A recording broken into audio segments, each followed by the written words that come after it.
Whoa, is this some upheaval coming?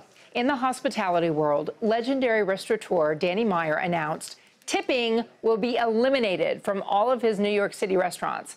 What does it mean for restaurant goers? More importantly, what does it mean for the employees of the restaurant?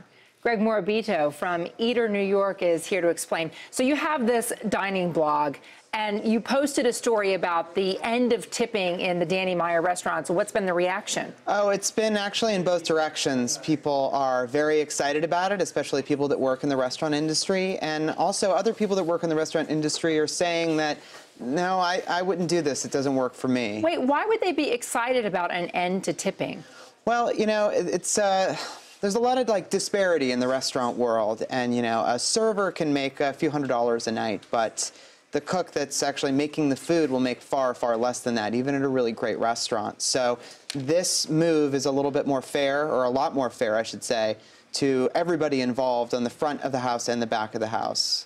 So apparently the sommeliers and some of the other service people will start at $9 an hour once tipping goes away. That doesn't seem a lot when many New York fast food restaurants now pay their workers $15 an hour. That's true. They're getting up to $15 an hour. But that is, you know, one thing that's important to note about that $9 rate, that $9 wage that a lot of front of the house employees are going to start at, is that it's going to be supplemented by a revenue share from the restaurant. So if the restaurant does really well, then they're going to get some extra money. And Danny Meyer and his crew definitely want to make sure that they're going to make what they're making now at the very least. So there was a Pittsburgh restaurant called Bar Marco that implemented a no tipping policy.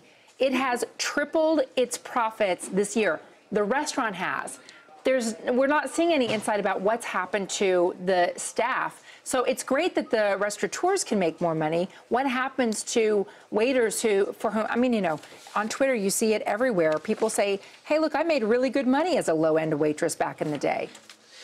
Yeah, I mean, it doesn't work the same for every restaurant, and it's just not going to. And there are going to be some restaurants out there that are just never going to adopt this system, even if it becomes so popular and even if it becomes the norm.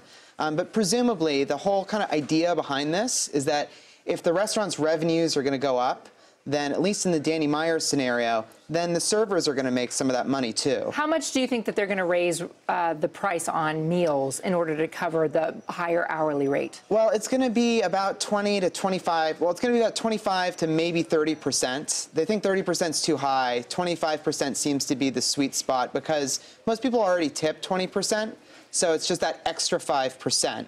But, you know, that could mean the price of a dish, an entree going up by as much as like $5. What do you think might appeal to this for customers going into the restaurant, that they know, hey, I'm going to see higher prices on the bill? But in New York City, listen, you go to any nice restaurant, they're all high anyway. But okay, that aside.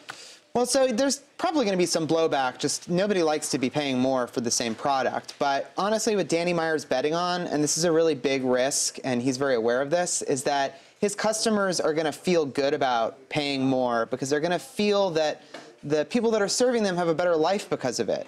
And this is a change that he's pointed out. He's kind of made some of these changes in the past. Like he started charging more for organic produce a few years ago, or like 10 years ago. And right now, as it stands, the people who are making the food don't get a share of the tips at all. So you could go in there and have a fantastic meal for 12 people, and nobody who put together that amazing food is getting a share of what you leave in the tips. No, the kitchen doesn't get any of the tips. And you know, as we were talking about, the minimum wage for fast food employees is going to go up to $15. Well, restaurateurs like Danny Meyer, they want to make sure that they can stay competitive and keep the really good talent in the kitchen, so they have to pay more.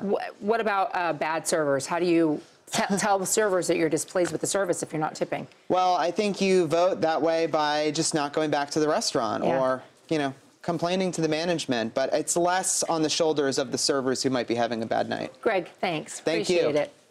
You can catch the man behind these headlines, Danny Meyer, Thursday morning on CBS This Morning.